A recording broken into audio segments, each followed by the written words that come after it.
Good evening. My name is Tim Guerra, and tonight I will be monitoring this meeting since our regular commission head is not here today.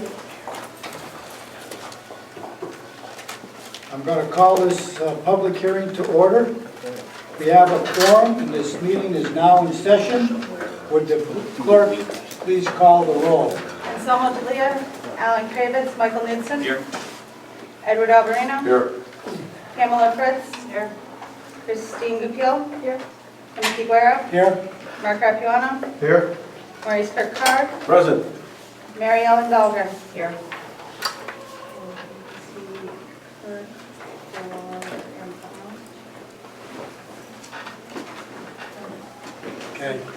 Okay, we're going to seat Kirk for Anselmo and Mary Ellen for Alan. Okay, we'll go on to item number 2, AR 14-237, petition to amend the zoning regulations, Shoreline Ice LLC, Town of Clinton.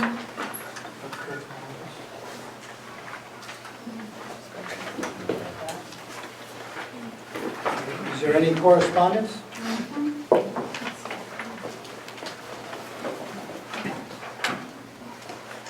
Just the first page here. Correspondence list number 1 received through December 1st, 2014. AR 14-237. Petition to amend the zoning regulation Shoreline Ice LLC, Town of Clinton. Addition of section 3.4.7 commercial recreation facility definition. Amendment of section 10.28 commercial recreational facilities. Amend section 24.2.39 commercial recreational facilities not otherwise specified. Delete section 25.4.3. Amend section 25.10.21 maximum footprint of any single building. Amend section 25.11.21 maximum footprint of any single building. November 10th, 2014, letter from Richard P. Roberts, Halloran and Sage. November 14th, 2014, letter from Kevin D'Adamo, Chairman of the South Central Connecticut Regional Planning Commission. November 25th, 2014, letter from J.H. Torrance Downs, Senior Planner, River Cog. November 26th, 2014, memo from John Guskowski and Annie Klein, Consulting Planners, CME Associates, Inc. December 1st, 2014, letter from Mary Beth G. Hart, DEPOLISP. Is there an applicant or agent? Hello. Good evening, Mr. Chairman, members of the Commission. My name is Marjorie Shansky, and I'm here representing the applicants on this application to amend the Clinton zoning regulations. With me this evening are Chris McKeon, who is corporate counsel to Shoreline Ice, Mr. DiFilippo from Shoreline Ice, and the first selectman in the town of Clinton. We were here previously, back in September, with a different application that we withdrew, and the iteration that you see before yourselves, actually that's been in your possession since about October 10th, when Julie emailed them to you, is responsive to each of the concerns that had been expressed in the previous format. If I may, I'd like to take a moment to page through those sections of the regulations that we've now heard listed a couple of times in the reading of the notices. Section 3.4.7 provides a detailed definition of commercial recreation facility, and this was a specific request of Mr. DeLeo in the first application, because the term had been otherwise undefined. And then looking at the prospective use, we sorted it out, and by the way, this draft was prepared with the assistance of your consulting planner, CME Associates. We looked at the variety of recreational establishments, and from that examination of the breadth of choice and alternative, broke it into commercial recreation facilities with a footprint of not more than 70,000 square feet, indoor and that was indoor. Indoor commercial recreation facilities with a footprint of not more than 40,000 square feet, which is your current limit, by the way. And also created a category for for outdoor commercial recreational facilities. So those are found on page 303 of your regulations and in the application at that position. Then we turn to the amendment of section 10.28, which is the special exception criteria for the adoption of any of these uses.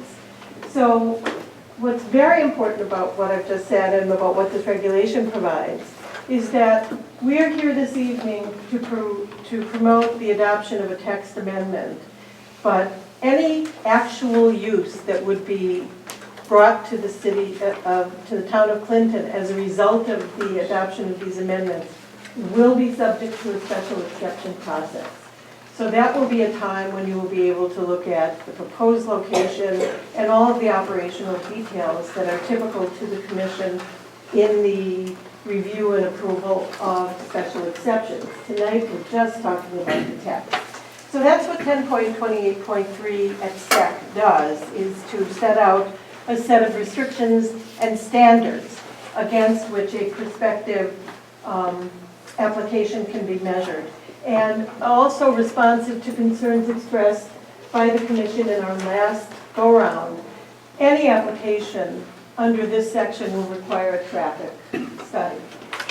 It had been limited only to those areas that were adjacent to residential areas, and we've opened that right up. Any proposal will be subject to a traffic study, which enhances the commission's ability to evaluate a request on the merits.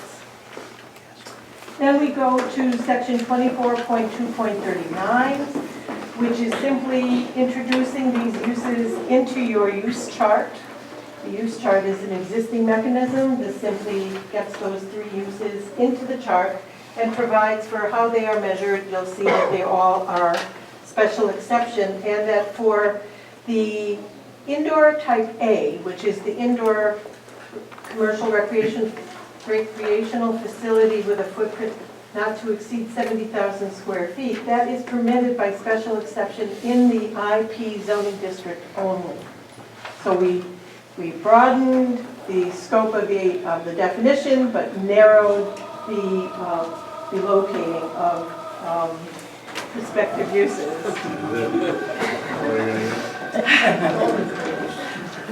I'm sorry, I'm only speaking with you this evening. I will not be committing any of it to. All right, and then I'm moving on to section 25.4.3.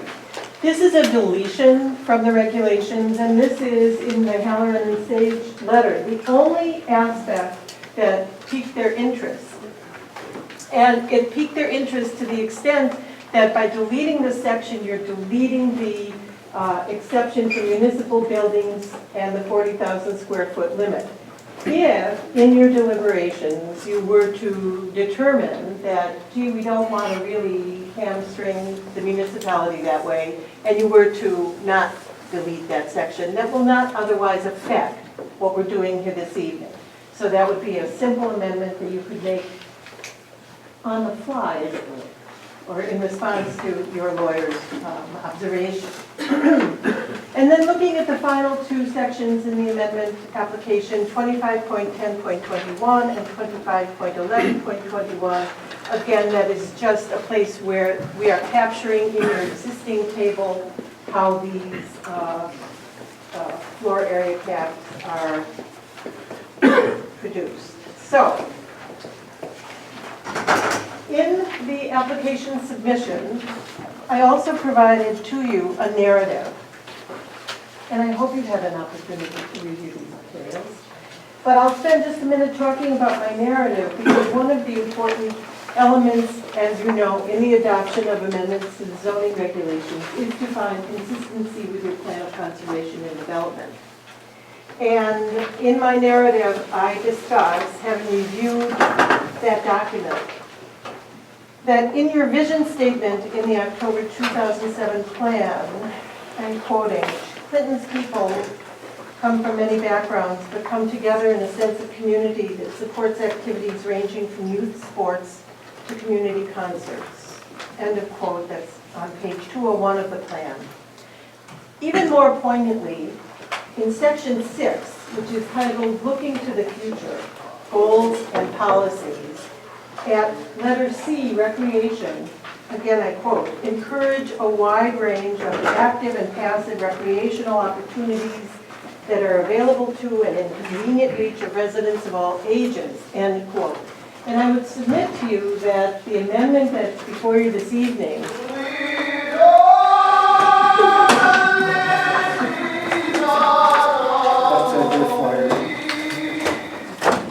amendment that's before you, pardon me, the amendment that's before you this evening. It'll make a great transcript. Pardon me? It'll make a great transcript. It will. Satisfies that goal.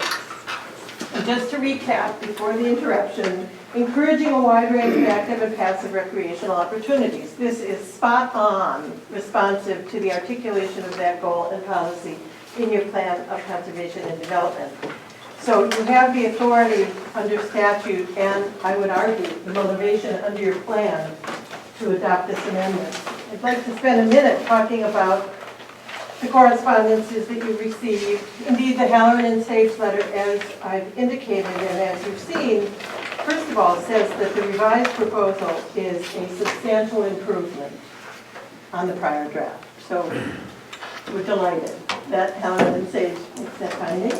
And then they talk about this section 25.4.3. So I leave that to your good offices, what you want to do with that. It will not affect.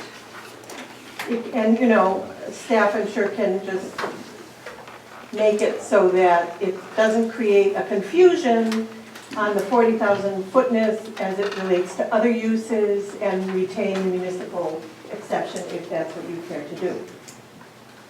You have the letter from CME Associates dated November 26th, and those are your consulting planners. And they made a finding that there's no conflict in your plan of conservation and development that would support denial of this application. And the memo from CME goes even one step further because it talks about the values of recreation and redevelopment, which are two things that are beneficial and within the town's interest to have in abundant supply. The redevelopment side for economic advantage and the recreational side to make a better town for the citizens. The letter from the South Central Connecticut Regional Planning Commission, this is the Kevin D'Adamo letter, makes a declarative finding that the regulation amendments do not appear to cause any negative intermunicipal impacts to the towns of the South Central region, nor do there appear to be any impacts to the habitat or ecosystem of the Long Island Sound. In the letter from the Department of Energy and Environmental Protection, Mary Beth Hart, who is the Senior Coastal Planner in the Office of Long Island Sound Programs, makes a finding that the amendments are consistent with Connecticut's Coastal Management Act. And that, of course, is the scope of their jurisdiction over this review. So that's, from our perspective, a perfect finding. Then we have the letter from Torrance Downs, who's the senior planner at the Lower Connecticut River Valley Regional Planning Agency. And this letter is, of course, carved out of something else because Mr. Downs goes through with respect, a tortured hypothetical of what ifs. You know, sort of, well, we understand that this is really about this specific site, but what if you put it at another specific site and then that might have adverse impacts on the town of Westbrook? And I have to say that this is a letter that has failed to commit the review that is requested statutorily and indeed contained in your regulations, because it is not a review of the text amendment. It is a review of some hypothetical prospective future application. And that is prejudicial to my clients because it's coming with a bias.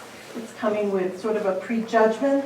And all we're trying to do is set a regulatory stage in which development may be fostered in the future. Could be the nearer future than the distant future, but there's no development in front of this commission tonight. And I would say respectfully to Mr. Downs that at the time that there is an application, and in the worst case scenario set out in this letter, if it were within 500 feet of Westbrook, which he concedes, his first sort of reference is not, that the appropriate statutory notice would be provided.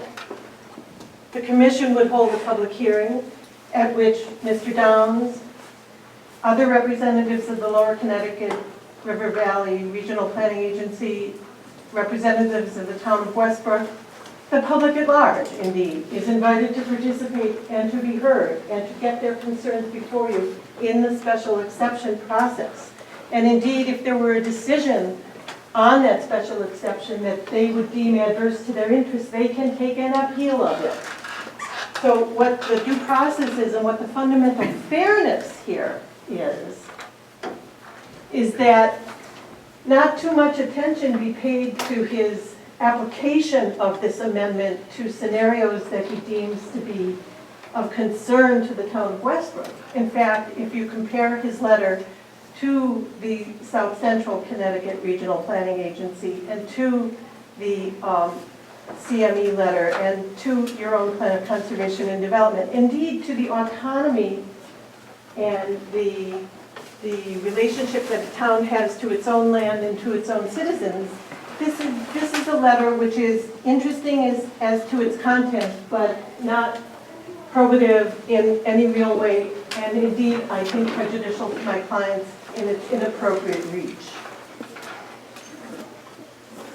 Fundamental fairness is the watchword here, that we have open minds and bring objectivity to the forefront and do what's in the best interest of the citizens of the town of Clinton as a whole. Now, I was asked last time about the applicability of this zoning amendment to how much land in the town of Clinton. So I'd like to give to you and make a part of the record a copy of your zoning map from your zoning regulations or from your website. And as respects the not to exceed 70,000 square foot commercial recreational facility, that's shown in gray on your map. And that is, I don't know, maybe a dozen, maybe a few more than a dozen parcels. And of course, we know in the history of the world that parcels can be amassed and redefined boundary-wise, but that's really the limit. That gray area represents the limits within the town of Clinton to which the over 70,000 square foot limit would apply. And then the orange area, this green area, this sort of bright green area, which is adjacent to, or at least in some proximity to the gray area, is your other industrial zoning district, or are your other industrial zoning districts. And those are the universe to which the 40,000 square foot might apply. You mean 70,000? No, 70,000 is limited to a gray area. 70,000 is limited to this small area. And so I'm giving you, for the record, the map. And shall I pass it around? Would that be useful? Okay. Sure. And then I've sort of done one of those insets so that was of larger scale. And then if that could be captured for the record, I would appreciate it. Thank you. And it bears repeating that any application under these amendments would be subject to a special exception process. So Mr. McKeon can speak to the practicalities of hockey, as he did for us last time. And if the commission does not have any questions, I would rest at this time. In the event you get to a deliberation posture this evening, I would respectfully suggest that you have the material in front of you Julie shakes her head no. Okay. To make the requisite findings, however, of consistency with your comprehensive plan and an action that would be in the interest of the citizens of Clinton as a whole. Thank you. Thank you.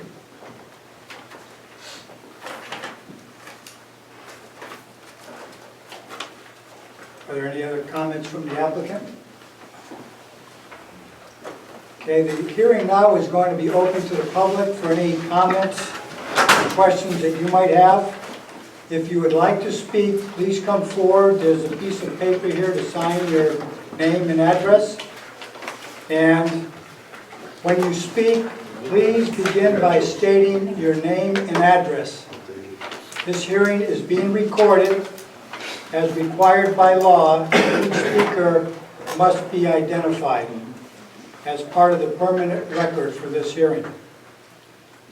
I'll now hear comments from the audience.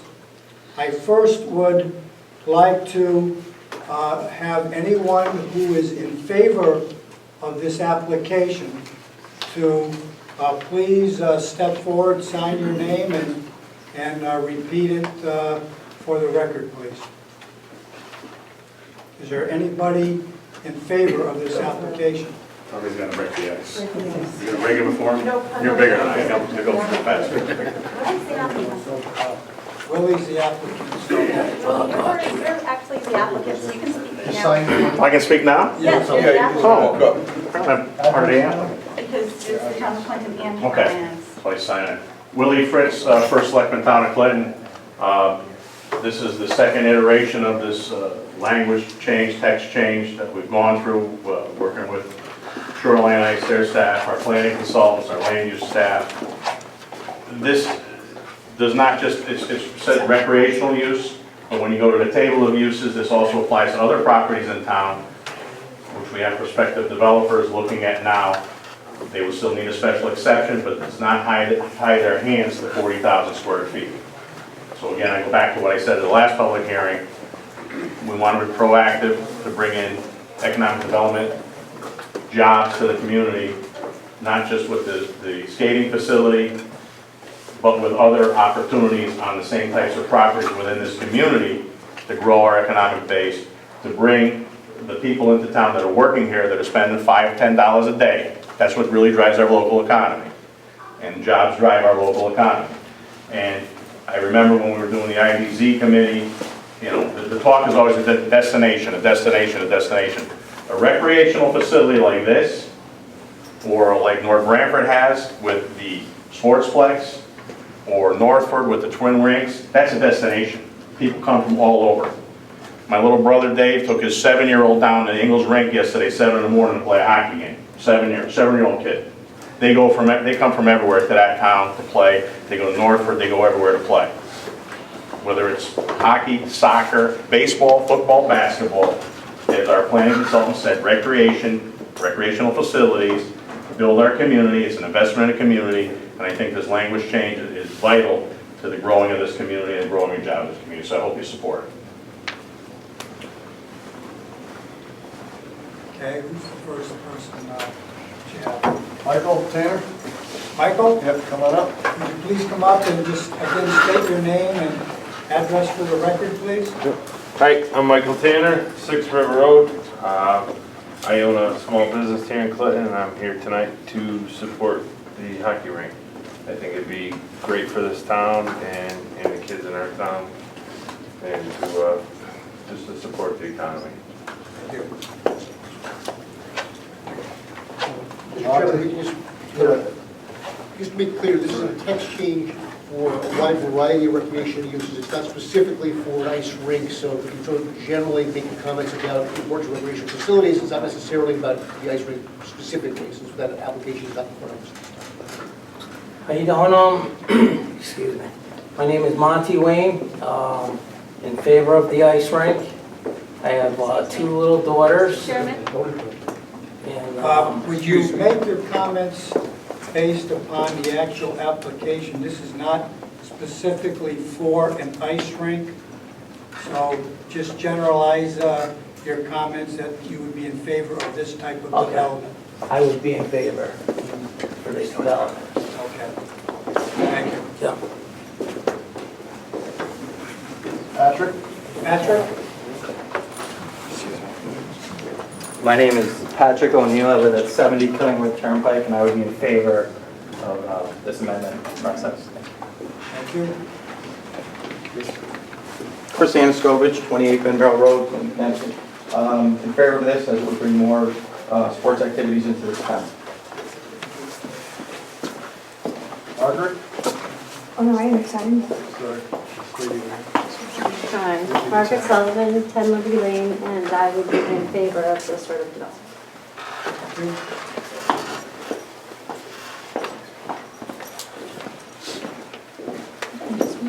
Tom? You're next.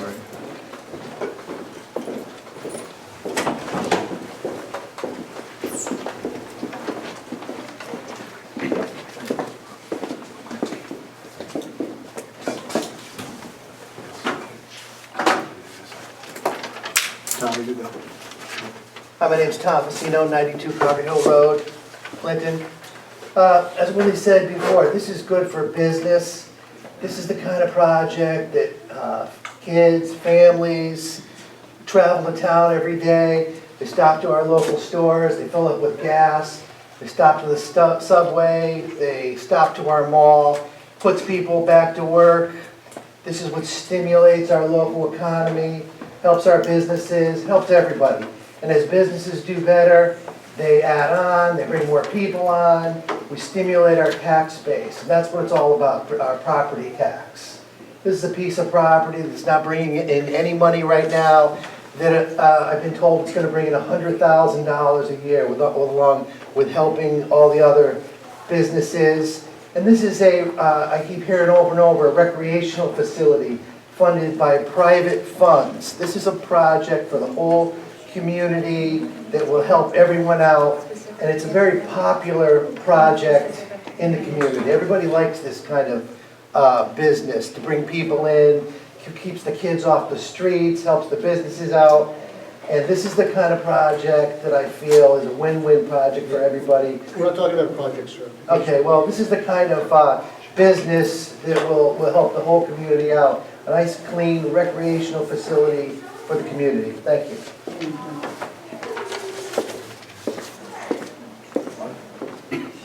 Anybody else? Yep, you're next. That was quick. Margaret? Yep. Next one here, Margaret. Hi, Margaret Wright, 61 Commerce Street, Clinton. I'm in favor of the applicant. I'm in favor of the proposal to have this type of recreational facility, if that's what it's going to be. And I'd be happy to spend my money in Clinton versus going out of town and spending my money there. Thank you. James? James Forcelli, 108 Cobble Road. I'm 100% in favor of a recreational facility. I work with lacrosse. Everybody with they're excited for this recreational facility, and certainly 100%. Thank you.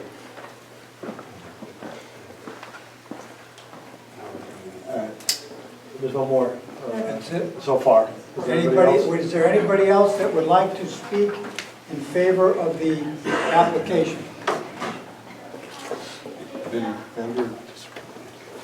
Okay, at this time, I will ask if there is anybody that would like to speak in opposition to the application. Hi, Vincent Semino, 26 Old Mill Road. And of course, most of the comments that you heard speak specifically about a skating facility, which is, of course, not what is supposed to happen here. This application basically refers to anything that is going to be located on the properties that are subject to the amendment. And the attorney from Westbrook is absolutely correct in that he should be concerned not just with the place where some individuals want to put a skating facility, but every parcel that would be affected by the amendment. Now, the Town of Clinton Plan of Conservation and Development has one common thread that runs throughout it, and that is that the Planning and Zoning Commission is to maintain the small town character of Clinton. And by going from 40,000 square feet to 70,000 square feet, certainly you would be doing the exact opposite. In fact, 70,000 square feet is not only inappropriate, but I would like to know from the applicant just how many skating facilities there are in the state of Connecticut that exceed 40,000 square feet, and what necessitates this increase in square footage. Thank you. Is there anybody else that would like to speak in opposition to the application? People are talking, you should really just listen. Wait. Sir. This is, we'd like to conduct this in a proper manner, please. Is there anybody else that would like to speak in opposition to this application? Okay, hearing none. At this point, we would accept general comments from the public. If you have just a comment that you would like, not necessarily in favor or against the application, but would like to bring something to our attention.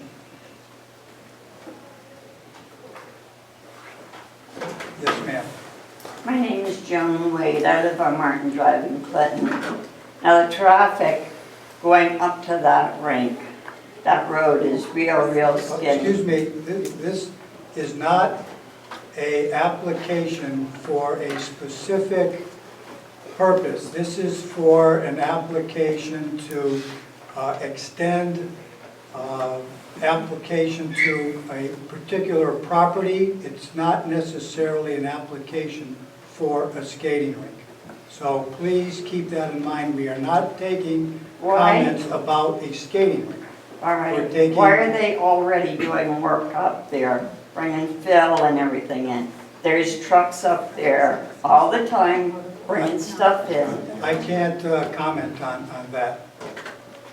That's not There's part work of this being done application. up there already. There's something going on and it's not right before anything's If an approved. application comes forward that does in fact specify a skating rink, at that point you can make some comments. Ma'am, if I may, I'm the zoning enforcement officer. If you'd like to come in and raise a complaint with me regarding the activity that's going on the site, I'd be happy to hear your concerns and I will go out there and take a look. But evening is not the time to raise an issue about that site specifically, because that's not specifically. I just didn't know if you were aware of what's going on up there already. If you would like to raise a complaint tomorrow, I'd be happy to hear it. I'd be happy to go out and take a look at whatever concerns you might have. But this is not really the time to do that. Are there any other general comments?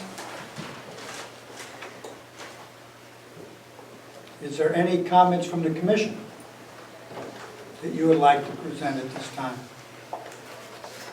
Why the three different breakups in the thing? So I can understand better why you broke it down from three different outdoor, indoor.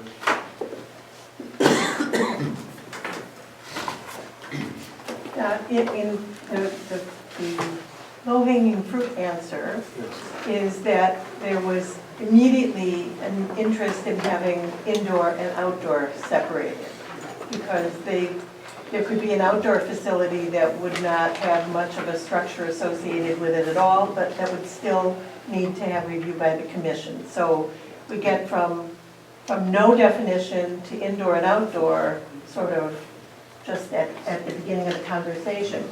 And then the reason it became two sort of the larger scale and the smaller scale activity is because in the conversation that explored what are the various kinds of alternative recreational activities that might be brought forward, some admit of a scale that would appropriately or conveniently or conventionally be done in 40,000 square feet or less. And some that entail, arcing balls or rinks or stadia or fields or tracks, whatever, would, by their own definition, require larger space simply to accommodate the sport that was being done in the facility. So it seemed from that perspective that it sort of generically or organically divided itself into the larger scale facility for the these are the kinds of uses that are not necessarily more intensive from an operational perspective or less intensive from an operational perspective, but they simply require more area in which to be. And then I think Mr. McKeon had some comments that are responsive to the questions that have just been laid before the commission. That's fine. Good evening. I just wanted to respond to the... Excuse me, before you speak, are there any other comments from the commission at this time? And then we'll allow you to reply. I have one. A lot of people keep referring to it as an ice skating rink. A lot, but we understand it's going to be a recreational facility. Do you have any other thoughts on the uses up there? Or anywhere? And recreational uses? Yeah, I guess that kind of segues into exactly what I was going to say, because it directly relates to the comment about what ice rinks would exceed 40,000 square feet. The conventional wisdom on ice rinks right now is that in order for them to be economically viable, you need to have 2 sheets of ice. Hockey rinks are 85 by 200.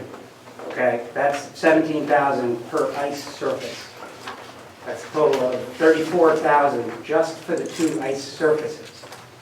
That doesn't include any area around the rink for, excuse me, the numerous other things you would need in order to have a successful operation, including places for people to sit, restrooms, a lobby, a place for the ice making machine and ice compressors to be located, locker rooms, snack bars, other sort of accessory type retail like a pro shop, whether it be a hockey rink or whether it be an indoor lacrosse facility, either all year or partial year.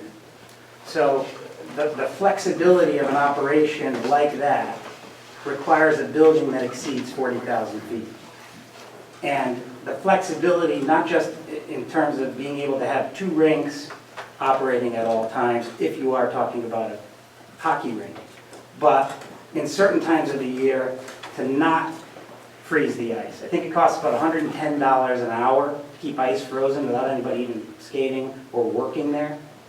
So at times of the year, like the summer or times where ice use is less, the flexibility to be able to not keep the ice frozen and have an all-purpose surface for other types of recreational activities, whether it be roller skating, roller hockey, indoor lacrosse, indoor soccer, baseball training facilities. I mean, really the possibilities from an athletic standpoint are endless about what you can do with an area that's 17,000 feet. It doesn't have to be covered with ice. And many of the rinks that do operate in the state do take a rink down, or off, if you will, in the summertime, and will have a roller hockey or other activities in that particular space. So the other types of activities, commercial indoor facilities, the ones that immediately come to mind to me are, I know there's a big indoor lacrosse facility, I believe it's in Trumbull, that is extremely busy. Lacrosse is a hugely growing sport around here. So being able to construct a building up to 70,000 feet gives a developer flexibility not just to do 2 skating rinks, but a hybrid of different types of athletic or recreational uses. I hope I answered your question. No, you did. And to that extent, the notion of 70,000 square feet is not inconsistent with the ability of Clinton to maintain its small town character. And it is an illustration of the town going out of its way to embrace opportunities for the young people and everyone really in Clinton to have additional facilities available. Thank you. I just have a question. I mean, if you're going to go to a facility that large of 70,000, doesn't there have to be, you mentioned a traffic study, doesn't there have to be some type of a traffic study to show how this could possibly handle that kind of traffic? The really important thing about what we're doing here this evening is looking to add to your zoning regulation the possibility of an applicant bringing forward an application in addition to which there would be, or an element of which would be a traffic study. So nothing before the commission tonight is asking you to approve either in general or specifically a development of a recreational facility. But we are here so that a developer can open up your zoning regulations and find that they can have one in the town of Clinton, that there are standards that they have to meet to have one, that they will be seeking a special exception, a part of which will be production of a traffic study. Do you know of any other 70,000 square foot facilities in the state? Yes. And where are they located? I'd be interested to know. I don't know exact square footages of other facilities, but knowing facilities where there are 2 ice rinks and other related facilities, a perfect example is Shelton. Their 2 rinks are on top of each other, but they have adjoining recreational uses, including golf, indoor gym, laser tag. There's a multitude of recreational activities. I don't know the square footage of the building, but I would imagine it I mean, I exceeds just wondered why 70,000. why did you come up with the 70,000 square feet as the North Twin Rinks, sir. Please speak up. My name is Joseph D. Filippo, Shoreline Ice. The Northwood Twin Rinks is roughly 65,000 square feet. Stanford Twin Rinks is over 80,000 square feet. So I'm basing on those kind of, our building's going to be similar to the Northwood Rink, the Twin Rinks, similar layout. So that's how I came up with the 70,000 square feet. And 70,000 is a cap. The Northford one is 64,000, so just because it's a cap doesn't mean it would necessarily be 70, but it could not exceed 70. Any other comments? I have some questions. Okay, go ahead. Mr. Fritz, you'd indicated that there's some other developers that might be interested in doing some development, and that the 70,000 might make Clinton a little more attractive. Are there other towns along the shoreline, and I'd asked this question previously when this came up, that have these larger, allow these larger footprints that we're at a disadvantage because we don't allow them?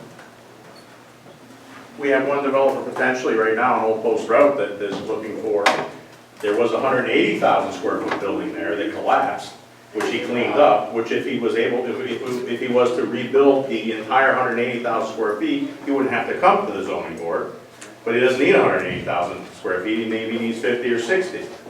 So by the 40,000 square foot requirement, that is impeding his potential to develop that property.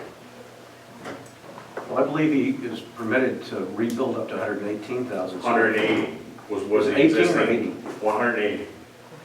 180? 180. 180. And So he needs a building that's less than 1/3 of the size of the existing, what the existing structure was. But because of our regs, he cannot do that unless there is a text change, but he would still have to come back for a special exception. Right, well, he'd have to do that anyway if he wants to change the use, right? Regardless, the building is the driving point on that site. But Listen, my point is, if we want to promote economic development in town, and I know I've been taking shots at the zoning board, and I'm going to continue to do that, we have to think outside the box. We have to think about what is a destination, as I said at the beginning when I spoke. What is a destination? We talk about destinations. A recreational facility is a destination. How do we bring jobs to Clinton? We have a potential developer who's already bought a piece of property that wants to build something that's going to put 50, 60 jobs in this town. Okay, we cried when Unilever left. The tax money is what we lost. What we lost are the 110, 120 people and more in the back in the days that were spending $5 to $10 a day here in Clinton supporting our small business. So if we're going to grow this community, we need to open up the doors and say, come, we'll work with you, we'll give you the opportunity, provided we like what you're going to do. But you have to open the door and give out people the opportunity. And if we're going to stay closed-minded, then I'm sorry, guys, you guys want your taxes to be reduced, but you don't want anything to do with it. And it's not on me, it's on you. End of story.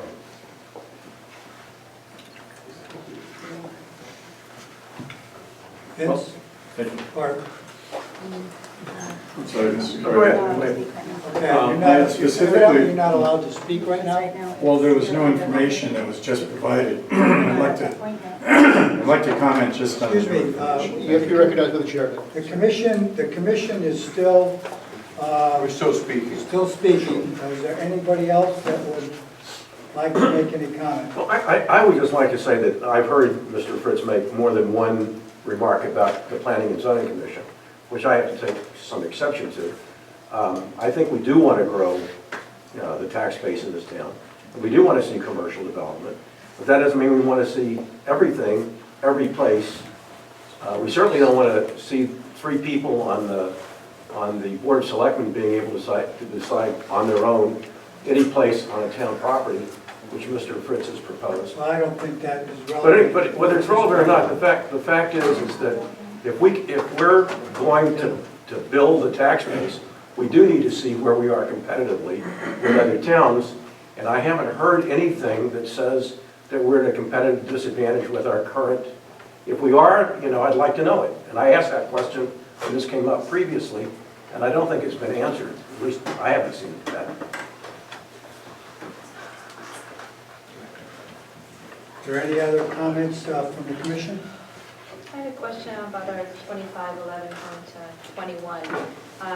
We've excluded shopping centers, neighborhood shopping centers, and municipal facilities. And correct me if I'm wrong, did we relocate them to an area to exclude those shopping centers, neighborhood shopping centers to that size or scale? And we're only including municipal and recreational What it is facilities? by deleting that and putting, as otherwise noted, is because in the special exception standards in section 10, it lists, in each standard for those, it says what size the buildings can be. Okay, so And we're not allowing... Instead of adding to that list every time a special exception standard is changed, because there's already something missing from that list, so there's already a conflict in the regulations, it just simplifies it. Okay, I just want to clarify that we're not adding the 70,000 option for shopping centers, but only... No, because they're already over the 40,000 square feet in the special exception standards anyhow. But we're still not allowing it, they already are. They're already over, they're already over that. What Julie's trying to say is, what you're writing into this section, 251121, is something that says, instead of listing every single category here, we're saying is except and otherwise provided elsewhere in your regulation. In the special exceptions. And 10 already has provisions in it for shopping centers and other uses that exceed 40,000 square feet. But rather than specifically call out each one here, we're just saying if it's listed in 10, then you're allowed to do it for those uses. So we are not precluding future shopping centers of this size, because if you look in 10, you will see that 10 already allows them to go to this particular size. So we're not changing the status quo as it relates to these other uses. These other uses will continue to be allowed to the extent that they're allowed in the special exceptions section. So that brings up another area which my only concern is we are opening up a lot of areas within Clinton to these larger scales. We're talking about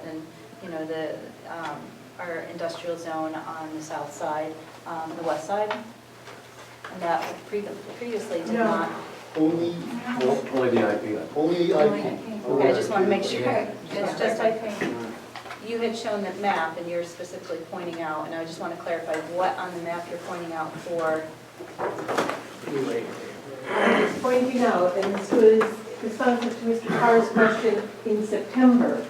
I was pointing out that in this version of the proposed amendment, and this is borne out by the use table, don't just look at the map, only the gray IP area is subject to the application for something bigger than 40,000 square feet. I just want to clarify because The other regions are contained at the 40,000.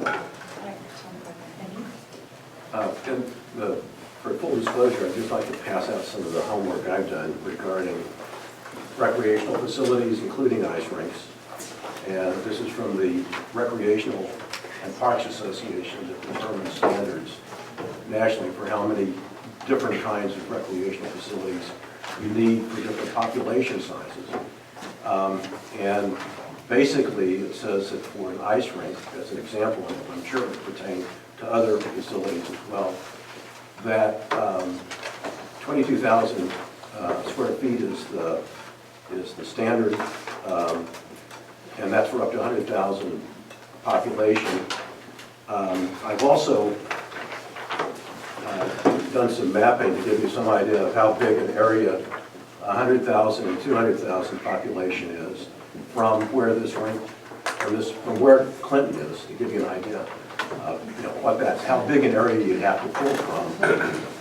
And I've done the same thing for Northford, just to give you an idea of where 200,000 operates from Northford. Would there be a copy of those Of course. materials for the There'll be- applicant, please? Yeah. And may we please know the source for the record of these materials, and will Mr. Carr be recusing himself for his determination of this application? No, that's why I'm disclosing this, is so that you'll know that I've done the Well, homework. we're disclosing the bias.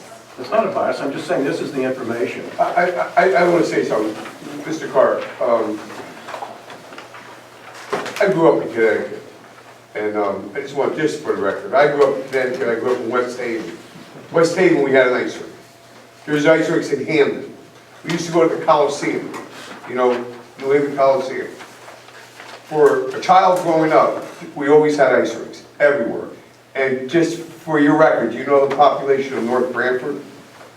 Just for the record, do you know? No, I don't. Excuse me, Ed. I don't want the people to think that we're biased. But we're not talking about an ice rink. Or ice rink, he brought up an ice rink, or a recreational center in North Branford. Do you know the population of North Branford? You did your homework, you said. Right, I don't have North Branford, but what I do have... But I'm just letting you know, why don't you go to North Branford? It's not just an ice rink. But It's the debate here is not about an ice facility that draws from everywhere. People drive 2 hours to go to North Branford. The debate here is 2 hours. The debate here is not about an ice rink. It's about... Forget the ice rink. I'm just saying, as a recreational facility that people drive over 2 hours to go to North Branford. And I'm sure North Branford's population is not even near 25,000. So what I'm saying is, unless you're from this area, that's what these people are trying to tell you, trying to tell the commission. And Mr. Fritz was just trying to tell the commission to look, look pro-business. But I'm just saying, your facts are biased, and for the towns like Cheshire, they're not population. That's not a big population. Right, well, if you look at the map that I provided, it shows you what 100,000 and 200,000, what the area would be. It shows you where other ice rinks are. Be honest. But the point is, and I'm not against an ice rink per se, I'm discussing the scale here. And if this is, the other thing is, if you read the Plan of Conservation Development, it also talks about promote the overall development that is consistent with the scale and character of a small coastal town. So I guess the thing is, we can select different parts of the Plan of Conservation to deny or justify different things. But the fact is that we have 13,000 people in this town, and if you go to get to 100,000, which is what is probably needed to support an ice rink, you've got to go pretty far, and to support 2 ice rinks, you've got to go even farther. Well, there is no Mr. application. Mr. Chairman, may I just make a comment? I think one of the things that I've noticed this evening, which is unfortunate, and unfortunate also from the public too, this is about a change in the zoning regulation. It is not about the ice rink. And we really shouldn't be talking, in my opinion, about the ice rink. I had some questions just because I wanted to know some logistics. We're talking about a zoning regulation which may impact more than this particular piece of land. And I think I'd like to just say that we should be concentrating on that impact specifically, although, everybody's entitled to, but that's just my opinion. No, you're absolutely right. That's what Well, should we've be mentioned concentrating. it a number of times tonight that this is not an application, nor is there an application for a skating rink. It is an application to change the regulations to provide for the availability of a greater recreational facility that would be potentially available to a developer if they so chose. Mr. Chairman, could we still know the source of this single document? Yeah, this document is from the National Parks and Recreation System. And the maps are taken from the U.S. Census Online. And the National Parks and Recreation what? Did you have a website or something? Yeah, I'll get that for you. But it is from, and this is something that I referenced, we got something from attorneys that had a list of these, did not list ice rinks, it listed all the other recreational facilities. So I had to go find the source, and this is not just about ice rinks, it also lists other facilities besides ice rinks. As to how large a population you need to support, different kinds of recreational Yeah, facilities. the observation, however, must be made that it's a single page from an appendix with an unassociated documentation, and that from an evidentiary perspective, it has almost no probative value.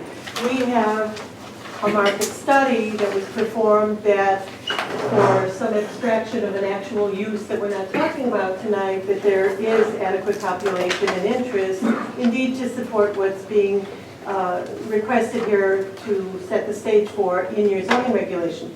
So we look for an opportunity, we look forward to an opportunity to address that head on if it's interesting to the commission for us to do so, and I thank you.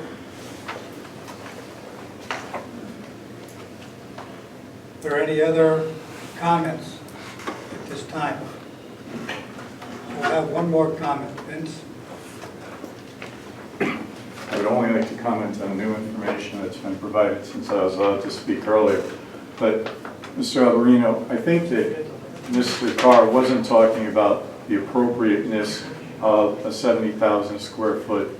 And unfortunately, members of the commission, the reason why we keep coming back to a skating facility is because the applicant's attorneys keep coming back to a skating facility, and in fact, they bring in an attorney who supposedly knows about skating rinks. Okay. However, Mr. Alberino, West Haven doesn't have a 70,000 square foot rink. There's no need for it. Hamden doesn't. Cheshire doesn't. In fact, we look at Stamford, Connecticut, a huge urban populated center. And what is the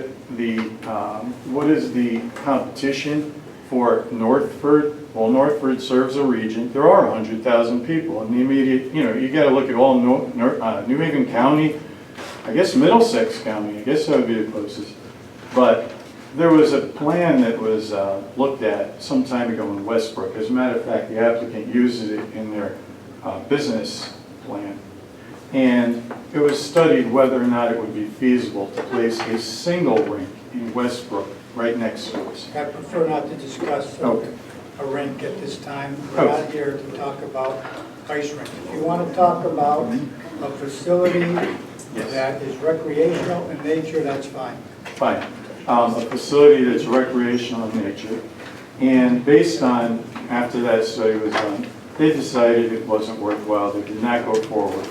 And now, all of a sudden, we're being told, well, we need a 70,000 square foot rink or facility for recreational purposes, when in fact, that would destroy the character of the town. Does Madison have allow for a 70,000 square foot facility? Does Westbrook allow for a 70,000 foot recreational facility? Does Killingworth, does Guilford? If all these towns are striving to maintain the small town character, then they are preserving their regulations to not allow this type of monstrosity to be built. So therefore, I also would like to bring to your attention, in your town plan of conservation and development, it also guides you by saying that you should make every effort to discourage large empty buildings. It's right in the wording. Discourage large empty buildings. By simply saying that we're going to build a huge, larger than anything, Stamford, Connecticut scale. Okay, we're going to build up to a 70,000 square foot recreational facility. what if it doesn't work? What if the people in Westbrook were right? And after studying it, the area won't even support a single smaller facility. What are we left with? A big vacant building. And if you read the Plan of Conservation and Development, which I'm sure you all have, you'll see that it speaks very specifically about the fact that we have so many vacancies in town. The last thing we want is to create a situation where a group or an entity has a $2 investment. They get you to increase your regulations to allow up to 70,000 square feet of recreational facility. Doesn't work out. Where's the skin in the game? So I ask that you deny this application. If a recreational facility is worthwhile, well, would they not do it if it could only be up to 40,000 square feet? Thanks. Alex, me going on with that. Should I speak again? Just for the regulation. This room, my name is Joseph DeFlippo. On this site, it's a 9.5 acre site. I could build. I'm not talking about this site. No, in general, I could build multiple buildings. So I could build 3 40,000 square foot buildings. It doesn't matter. I'm just trying to build one simple building. That's all I'm gonna say.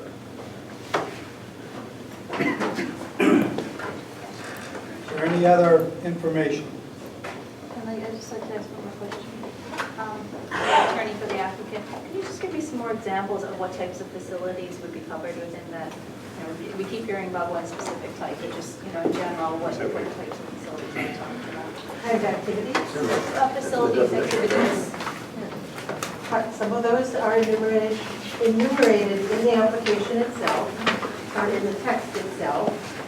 And I will refer.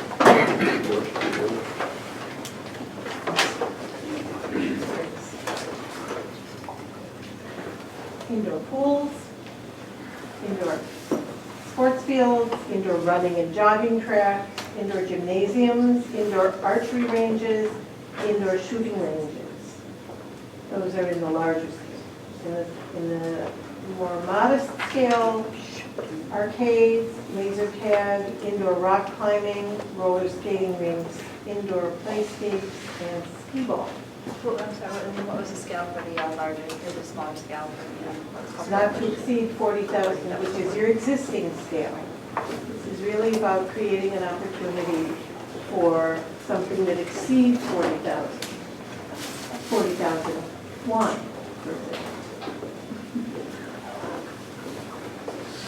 And notwithstanding the testimony, will you be leaving the hearing open?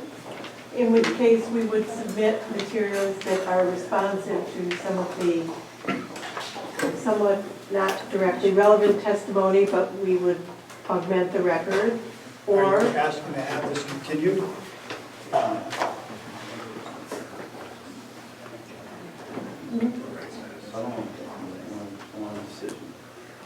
Right.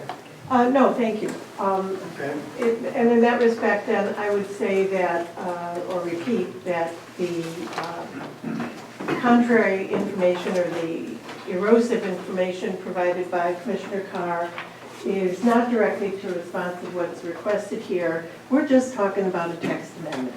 And if and when something came to the special permit process, first of all, that would be indicative of somebody having verified to their satisfaction from an economic perspective that they were able to do something that could be embarked upon and brought to fruition successfully. And at that point, it would then be brought to this agency so that you could evaluate it on all of those very specific criteria in your special exception standards, including looking at the effect on property value, including the effect on traffic, including public health, safety, and welfare, and all of its manifestations.